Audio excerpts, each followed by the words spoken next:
abusiafo saa kwata yi mu nyina ye ne usua Uzziah ehoma no last week ye de adusua edikan na ye de brewo na otwi mu ye de adusua toso emienu na ye de brewo atifi asem no o se crisis of leadership akani nyuma ehon hawo ye ba sesia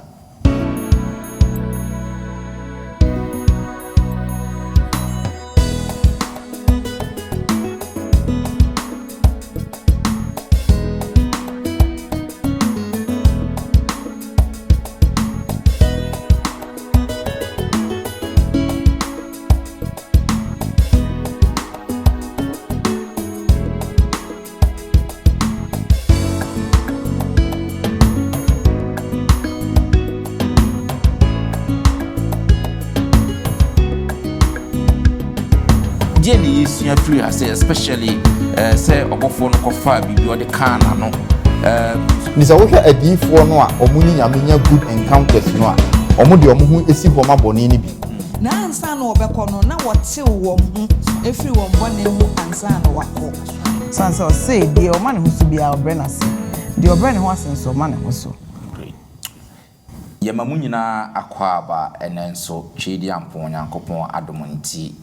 wama na wotwe asan akọ apro abetu yen biom yemfa asida kese enso emfama yana dwunkwapa Yesu Kristo sanse ono na abo ye ho ban ama sambre yeda so eti enkom yede ye ho ye pa yi se moni mabusiafo nso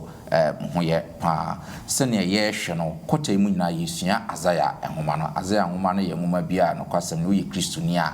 na ye nwoma e wose yesua pa na etimiti ase na fe ye de ebobra last week ene di adusua sonko ede ebrewo ne edikan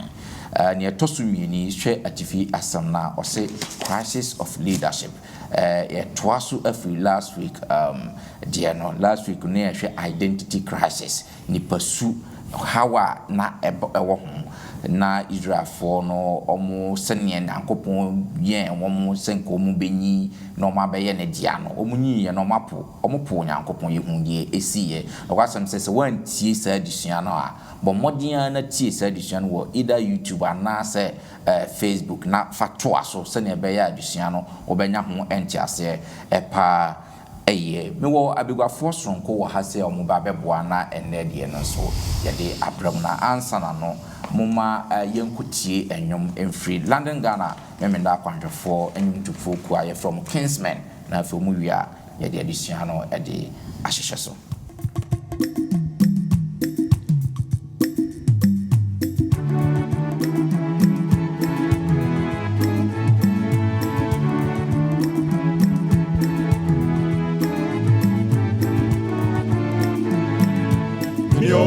Mina misuro otamfwe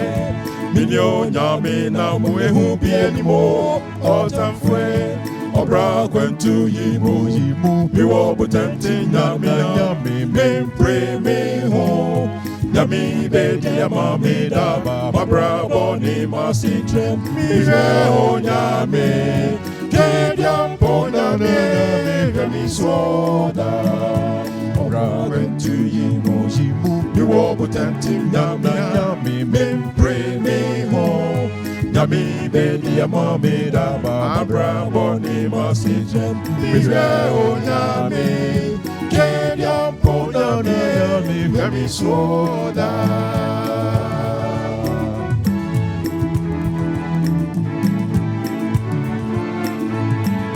Minyonya mina mwamisuro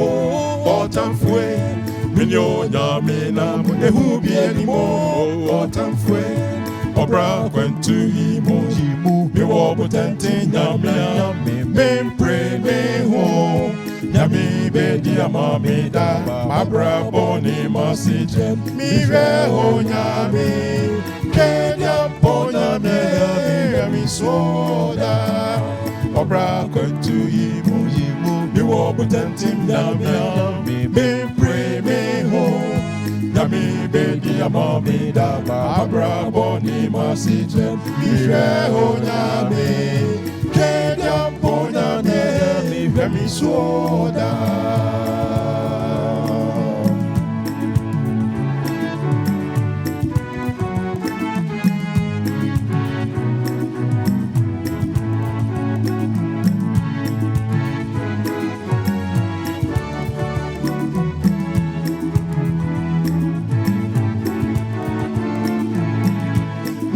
nyame na mwami suro otamfwe minyo nyame na mwehu bi animo otamfwe obra kwentu ibo me wo potenti nyamia me pray me ho nyami bedi amamida babra boni masitra mi ho nyame kediam po nyame remi swoda obra kwentu ibo me wo potenti nyamia me pray me ho nyami bedi amamida babra boni masitra mi ho nyame kediam po nyame remi swoda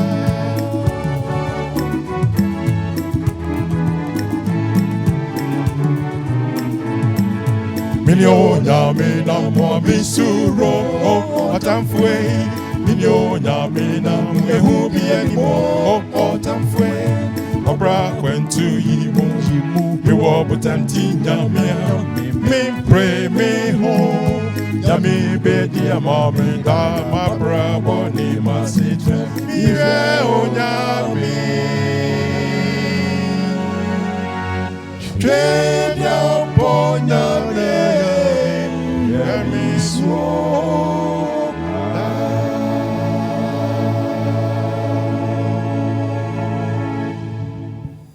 You hear that kinsman as it were and Yuma on a brain or say crisis of leadership. Media Midiane Bismarck Mensa and there a bois force from Point on war menchen ha mubabe bois. Na yedi edition yi ede abrem no me wo Mama Lucy Owusu dakwa ewo menchen ha Mama Lu yemo akwa aba yeja great na me bot transfer na me call Elder Hansen Asamoah na eti mfimfini no Elder Hansen yemo akwa aba yeja great na fe me call Sister Adwoa Fusua enso eti etwo no ho ano Sister Adwoa yemo akwa aba yenua great and there chedi ampon yankopon enam sa nipa sonko yi so ebeboa na fe yede ene adisiano ede abramo moma yenkate ene na mema Elder Hansen into adisiano enhye obadiensa adofo me mompai deje nyankopon wo woti wa biaso wani monyam ehran osoro me bi kan asase so udonti na wo ma adebonyefo a anka yensem fatawa ma ye kwan se wasem wo imu edu sei ye ne wo ma ewo wiase nyina meche yesre wade ba ko pe kronkron no kwafo a otwiro eto ho ma yen no be kirekire yen be ka yen ho e ma yen pensempensemu yensem ka emfiri enipa pemu na mmom afiri wurade yen aye kan ni yetie ene dodo a yetie yen nyina nso etimi de afa anante e wo pemu na yenim se ye bi sei obeye fa asemi so eye nkwagesem ene ayaresa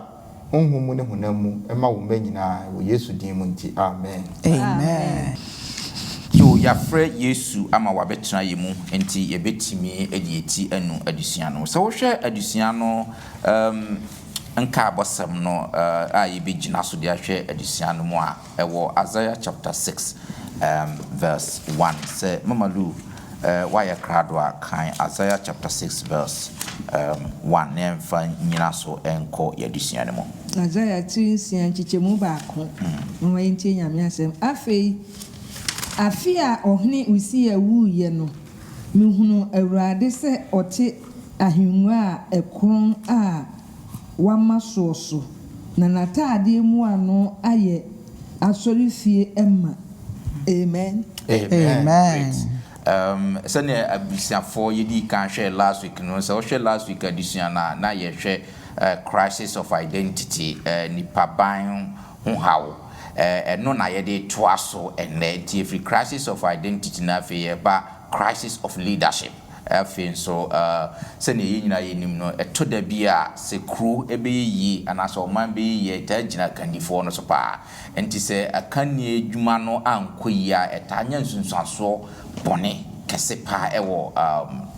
omanfo no so saa na ebi ya to e friends say Israel for wo hasenti na wotwi mu sene yenka abosam no ne sene yatifi asam no ebe ko no ye be hwe kanini ba ko a obedi Israel nim na fe ne kanie dwuma na ne koye ene nsunsuanso a ede bre Israel na fe adusua yenso yebetimi asua free monti ma memfa nhyase emfree era Hansen just so hwe yen ka bosam na oka the death of King Uzziah King Uzziah wowu. What is the significance? Hia ben because the Bible ka obi wu ho asama eya na eta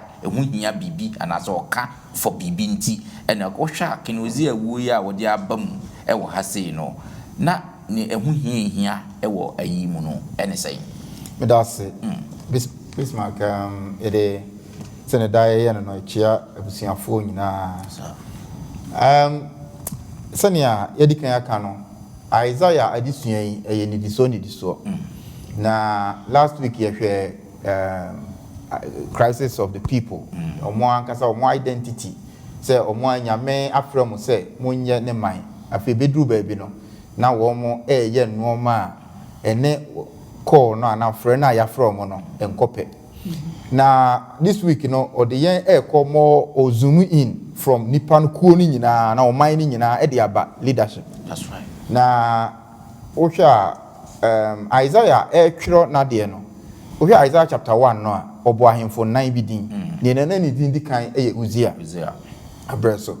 na Uzziah no one hwan e de enti se ne o kan ye no na ese ni din ba ha so o kan verse se ngoma etoso mienu no a Second Chronicles no e ka ahemfo no a ebedi Judah so no nyina omo sorry ne omo nyuma ne omo enoma ba ukọ chapter 26 no a kichemodo no nsia no e ka ohene Uzziah ho asem the whole chapter ni nyina dedicated to ohene no na anka ohwe pa odi emfie du nsia e na obedi ade na odi ade sa emfie aduonum mienu 52 years e na odidi ade na sa na hiniemu no so ohwe Judah ahemfo se ohwe Chronicles ne Kings, First and Second Kings, ne First and Second Chronicles. Na we send bi wo. Omo ya o say na ohini we by na wanye ne o so awrade ani. Na ohini we by na obeye west, obeye de chain ne odi nanim no kura. Nanso ne nkesem a wo sa ohini we de ho ne say o sha ase no. O say na sa ohini de Uzziah de oye ne a so awrade ani. Na normal bi wo ho a oye ya na ehu hia say ye beka ho asem. Ono obaye no obeye political strategist. Say na Assyria fo atwa ho ahia se ne yedikan akire mu no enti obefa nkrofo a omo adwen eye strategies I say policies ahodo a ebeboa ama Israel fo na Jew fo na diye.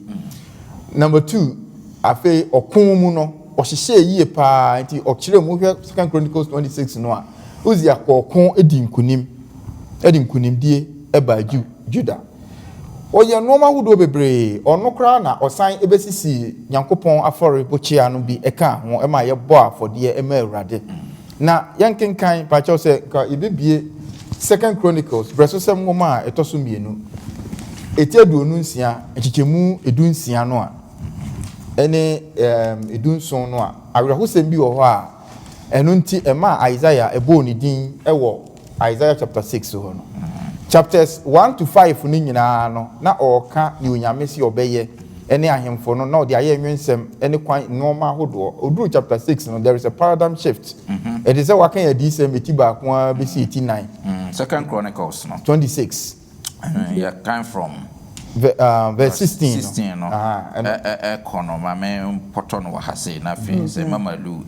kradwa na fe ko say but when King Uzziah became strong and he grew arrogant and that led to his downfall. He defied the Lord his God by going into the temple to burn incense on the altar of incense. Azariah the priest, accompanied by 80 strong and courageous priests, followed the king. To resist him, they said, Uzziah, you have no right to burn incense to the Lord. Only the priests who are descendants from Aaron have been consecrated to do this. Leave this holy place. You have offered the Lord God. You no longer have his blessing. Uzziah was standing there in the temple beside the incense altar and was holding an incense burner. he became angry with the priest, and immediately a dreaded disease, skin disease, broke out on his forehead. Good.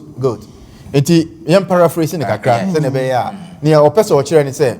o se ne mekika ye nyina o ye strategies ne no mani nyina wie ye no afa de odi nkunim no na sojafo ho ye den bibia o ye wia ye den. In fact o se ono Uzziah any one person or the new technologies eba ekum na o se 16 na we go say o ye den no when he became strong obeya hantan etie awrade na fe kura den ka hantan no kura do de ye hantan no kura man nka hwe o sorry ya ono ani din ono ani san frɛ no Azariah all kono the nipa do wotwe 80 people edi nachi e na ode omko asori fie ho o afira himfie ko asori fie e de na wokoye afi de momfa incense mame na me nhye e na osofo pani ne ka kire ne say no enye wadwuma no enu nti firi hakọ na nyame kura no ne waye nti nyame apọ se ne bufuye na oje ohwim eja no na ono akososo incense no na nyame abufuo ba ne so na kwata ehyaase wọ ne moma so kwata de kura nke ehyaase yensa so ne de ehyaase ne moma so na ofiri hokọ ye no wa mabiem efiri se kwata nti na se okotena baabi ama ne ba ene be ye co-regent edi ade nti na we hu hia ne nti a obo so se is Uzziah wuo mu na ohu awurade ne say there are 3 things here. Mama mo no quick nti. Ne edi kan. Ohene a ope kronkron ye. Odi na ho oden. Ono ankasa epe kronkron ye. Nti ono ode ahoden a emfiri awurade ye kronkron. Nti makwa asori fie say de manya the rise to the position say mafira hemfo stibiamu ebe ye kronkron osofo tibiamu which God has not given him na onyame mfa ma wo de compare Isaiah enso obeye kanifo in terms of odifo na ono so ne kronkron ye no onyame na ede ma no number 2 ne say emra Uzziah open ne kronkron ye no eye mra na ofiu se wa ye den nti say the wonhia nyankopon ni ompese obi abetu ne fo in fact Ellen White accurate a lot in Patriarchs and Kings sentiment kan ni nyina o say ompese obi abetu ne fo ahemfo ni tu ne fo asofo ni tu ne fo no ofa ne say yakananim tinibu fuye na Isaiah de o say ohun onyame kronkron ye no wo asorofie ho no asem o kan ye ne say odibonye ni na mani ehu awurade meti oman a ye huntie mu men sanwo agufi manu nyina agufi men sekura se mehu awurade ba Uzziah de oye den the opposite pompous and number 3 ni wuo no e de asem foforo bae ni wuo no ne de bae ne say esan se na waye a strong king ti no na ni wuo no ama Assyria for no enya kwan se omo ba beto ahye Israel for so bi se na oma onti afutuo enti ohini bia so onti afutuo no owu a ni wu achi no e de how divisions eba tina Judah man mu na divisions aba tina so awurade yi ne ho adi e comfort ne man na o kire say there is a rain bia akọ na foforo eba foforo no firi awurade ye so ye mire so so ye mire so no ne etene say se ohu se obi se owo kronkron ye makohu awurade sa adifo ebi na se oba be start ye pompous na okasa with idea hweniye na ne hu na ohu awurade no ono ana wo pre awurade ehu odifo obi a ohu awurade na awurade kasa kire no na reaction te se hwan de Isaiah de ni bi ente se Uzziah de no if se Uzziah nyame bo ano no ono ade ne pe ekohu awurade na so ohu no wrongly enya uwo ewo mu na bone de ba no so no Yankopon Israel. Amen. Amen. That's Hansen opinion Hansen why there watch mu kama yenko ye nimu so what to also from there I'm say di kan Isaiah chapter 6 verse 1 no and to also from verse 2 no kopem 4 no na yenhwe asem bi ade esi wo ho no mo etinsia chichemu mienu ekopem ensia na nso ekopem 9 no 9 Seraphim jina ne nkyɛn wɔn mu biara wɔ ntaban nsia wɔn mu biara de ntaban mmienu kata wɔn anim na wɔde mmienu kata wɔn nan ho na wɔde mmienu nso etu na oyi team kyerɛ oyi sɛ kronkron kronkron kronkron ne asafo Awurade na ni onyam ahyɛ asase nyinaa ma na apono ase wosoi deɛ na ɔrekasa no aninti na wisie ɛyɛ ɛdan no ma. Amen. Amen. Sister Joa, we verse 1 on twaso time King Uzziah ewu ye na Uzziah nyasa yitre na yitre ni mu nsam no bi na Mama Lu akan ha say wo hwe mfoni be na etwa kire yen ewo ha say se na Israel my edrubia bia na wani da so asa. That's right. Na Isaiah hu samre no de na leadership meka ne sen otwe mu de na odi o mind so ankasa sanse o hin na wu e na o san kire yen se samre na Syria fo nso ho odin a okokoje ti na ni da so asa e hono na Isaiah bomb paya nyankopon yi we kire no. So it was a prayer ma Israel fo ni nya rehemu assurance say nyame da so de hene Isaiah su ehun e betimi de atoto Mose de no em se dipa akra bi wo Bible ma munya asa su ehun no uhu se cherubim seraphim ho na abofo mpa onye bone da no ontimi hwe nanim ohu nyame kronkron ye no se de asase ni wo so no we ya nyame yi ni ho adi kira Isaiah no e ma ehun se Isaiah nya rehemu se ampa nyame da so de hene wo Israel so yemfa ya so yemra ya brabo mo to de bia no wani da so nyina asa na wonim ba bia de wonye ase wonku ba de ne boyen mo ya brabam si edru sa amre ni mo a to bia wotimi kai de nyame aya ma ombre twa mu obi adanse bi a wadi e ma ne hye won kran se nyame betumi aye na mpani ampa ase nyame boawo na wugina mu nso so a hu nyame tumi ne kese se de nyame yi ne ho adi kye Mose no san yi ne ho adi kye Israel so da so de hene no yemre mu nso da so de hene timfa ho de abrabo ne du beko bia nyame da so ne yen wo. Great. Medase pa waya de say wacheche agidi for yegusuara ye hwe crisis of leadership and as akan yuma no ho how ye King Uzziah sene o hyase kama na fe arrogance ahomaso ene dwei ba no so na fe ade a eni kwan se okoye. And the good thing is the very year na wu na onyankopon su da sa anisuadi hu e de tre Isaiah say there is hope or no filthy one but or the papa baby see na naimu. So yesum nyankopon bia no kwasem say nani eku ye ho pa ye sane sister Joafosua a church mu no. There is another important thing Isaiah hu sa vision ya enema bisisi yes okay kan Isaiah chapter 6 5 to 8 na Mama Lucy why ya krado a kan na fi yenhwe ni si wo ho no. Ana meka ase minue na mayira na miyonipa ama no ho ntie na mete oman a won ano ho entie mu efi se ohene asafo Awurade ena mani ehunu yi ena sarafin no mu ba akutuba ne nchen na wokura ensrama wode daban kofa no aforibuchi ya no so na wode kama no ka se hwe yei aka wano na wayi wamumu yeko na wakata obone so na mete Awurade ne se o se hwan na mensuma no na hwan na obekọ ama yen na me se mini suma me.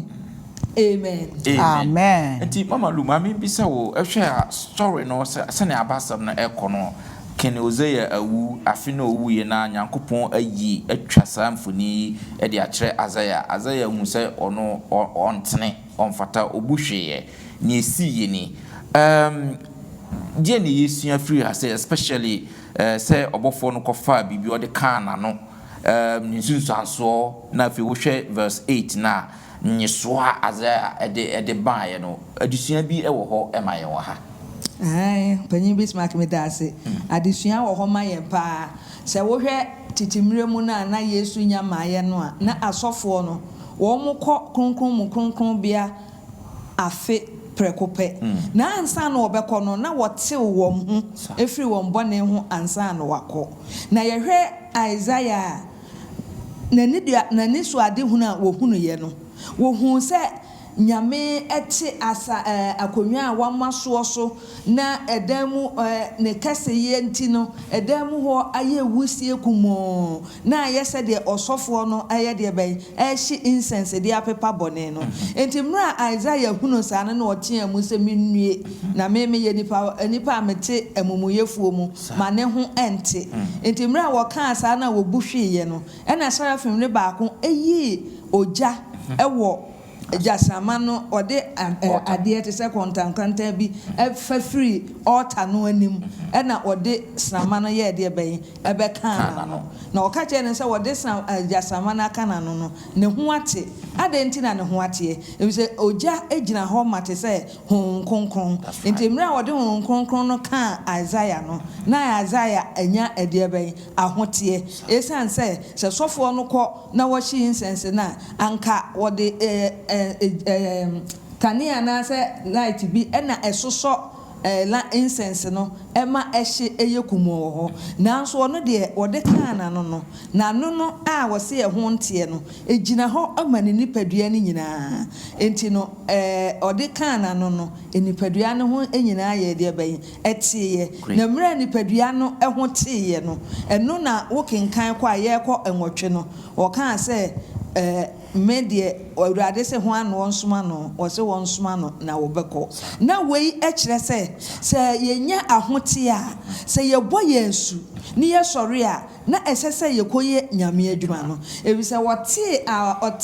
Isaiah ho no o kan se obeko no akwakoye nyame adwuma no ne ehwese ne Hosea wu ye na se de na nka Israelfo ani da so asa ne anti adwo aka ye no ahai wabete Isaiah ho wasoma ne se osomafo a okwa akodi dwuma sonko bi anka ne ho fi no wontimi mfa nko nanso wotew ne ho no de o kan se ojeso ntam se wobekọ enti yenso atiefo a yetie asorefo a yetie yenso yemfa mmọ ye ho bra na yenkai se nyame te ye ho a yenka ho na sese dwumadi a wode ahye ye nsa se ye nkoye no esese ye nso ye kọ na ye de ben ye kokoye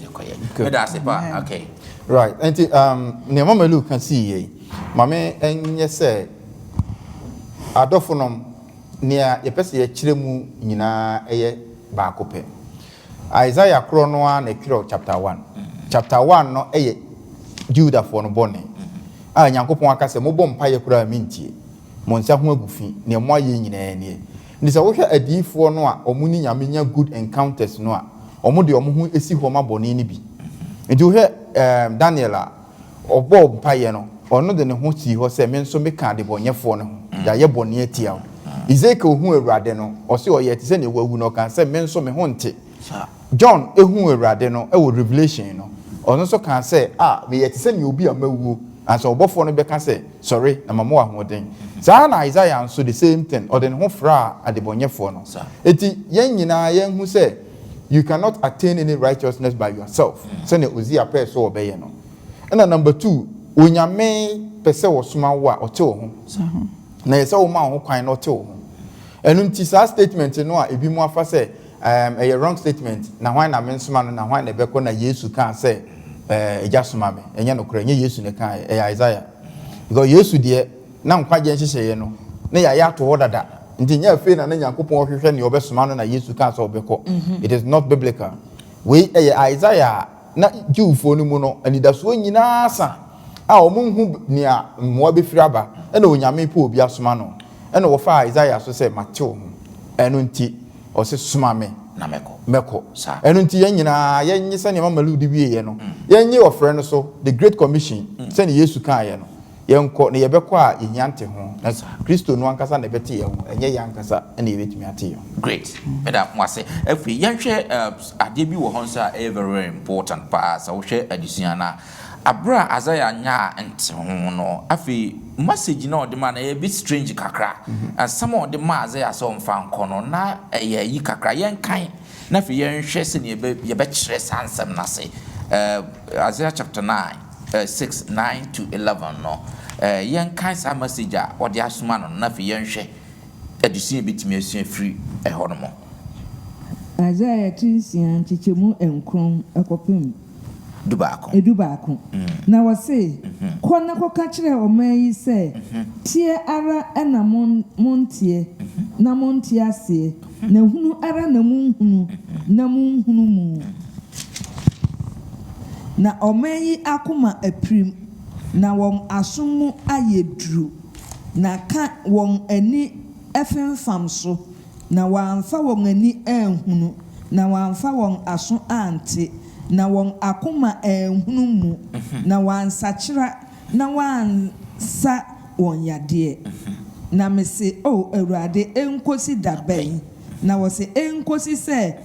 enkuro bedane ekurofon a obi ntimu na afie atompan a onipa nimu na sase no asei aye fun ekura. Amen. Amen. That message a bit strange kakra. Hans, you be Bible musain and I say you be church musain. It's strange now. On say you will be your friend no theological interpretations. Now so what pick away now say what they call to say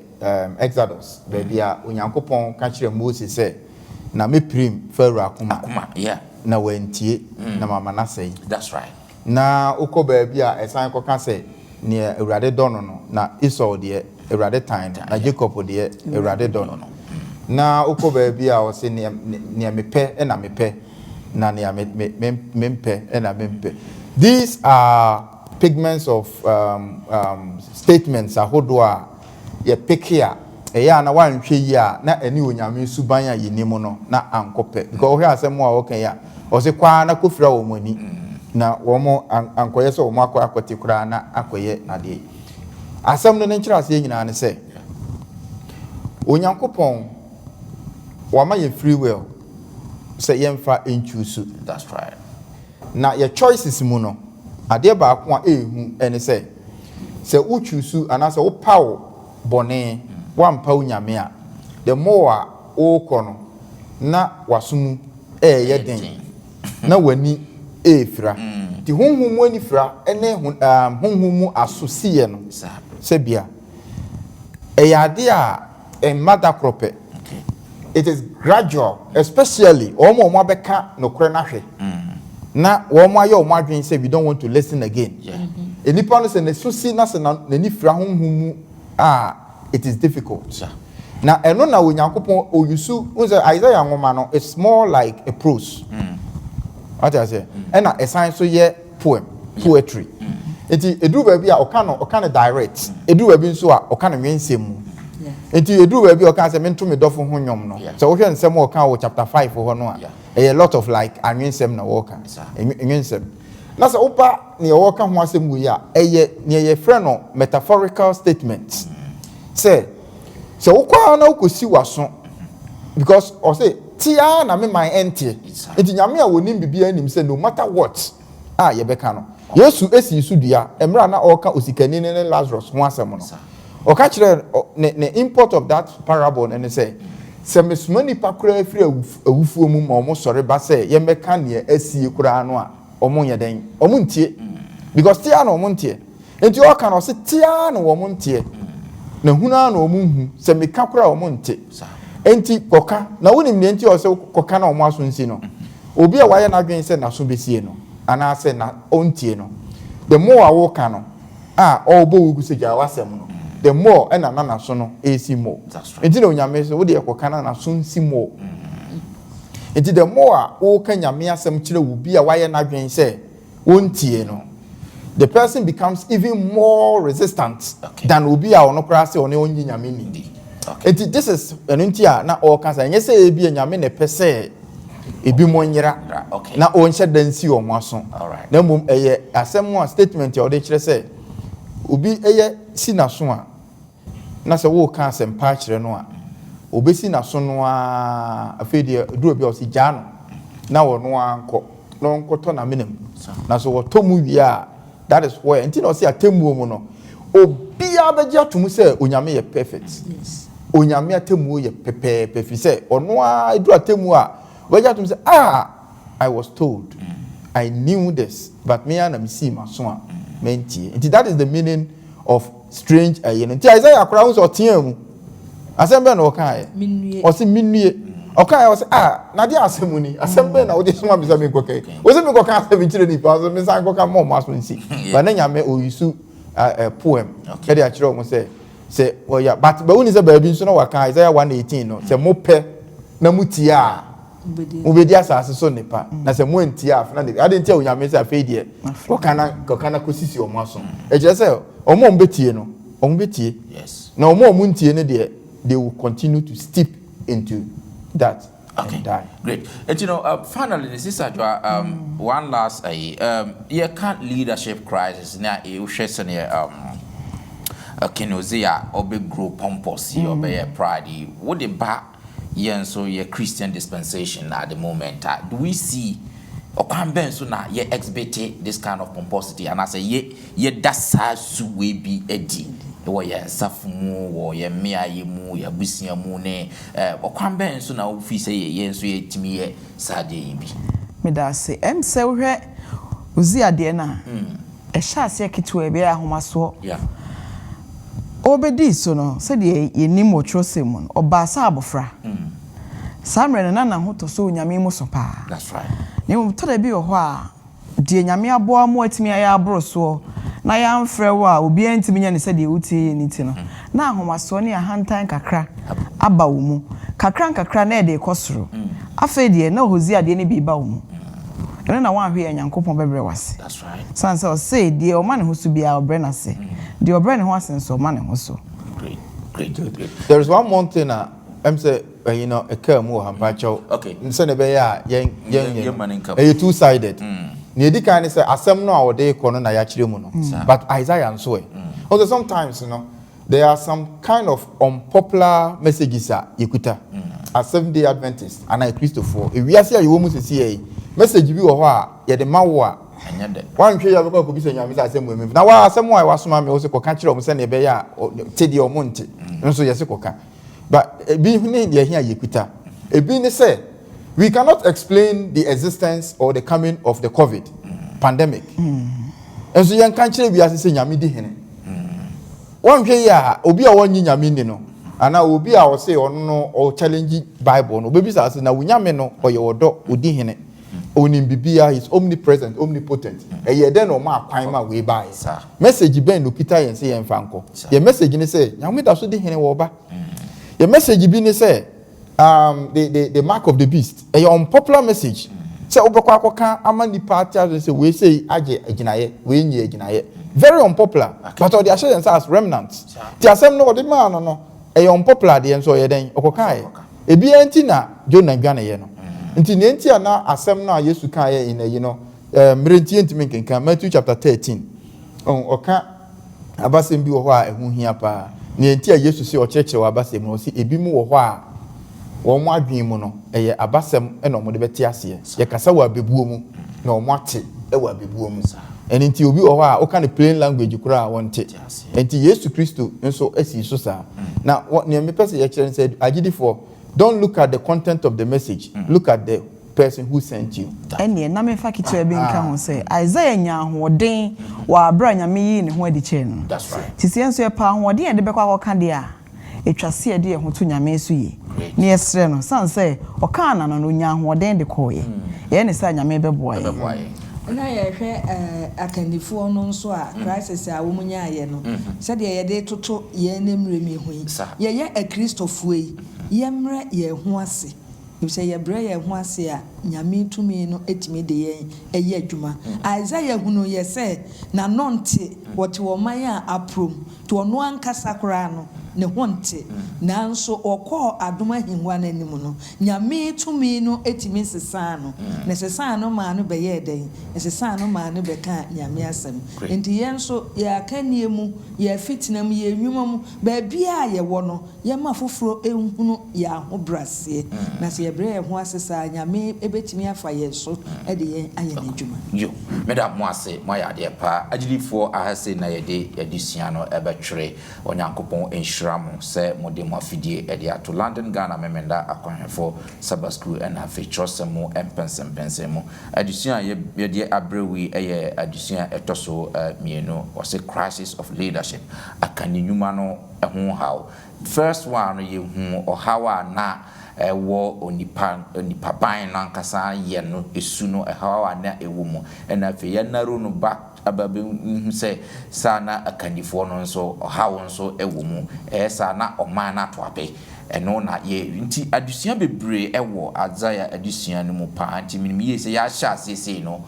obekoswara ne ye ayesa adusua kopem se ye de ehoma no ebeko na wie ye wo kota no wie onyankopon enhira mo se mo fidie de biara mo de toa moma ye nkata ne na sister Adwa enhira adusua no so emaye pamocho moma ye mompae nyame tumfo ye da wase wa kwenya odi amaye wa disua odi amaye nye yesre one se de oye Isaiah ma ni hunwo na wote na no ma na hoden no mra yesua wa ade so boy nsa ma won kronkron ne meka nyina ye ho ne boy ne ma ya hoden ne mfa wasem ne nko yeda wase so tie empai boy kan ho se ne da wo Yesu dem nti amen amen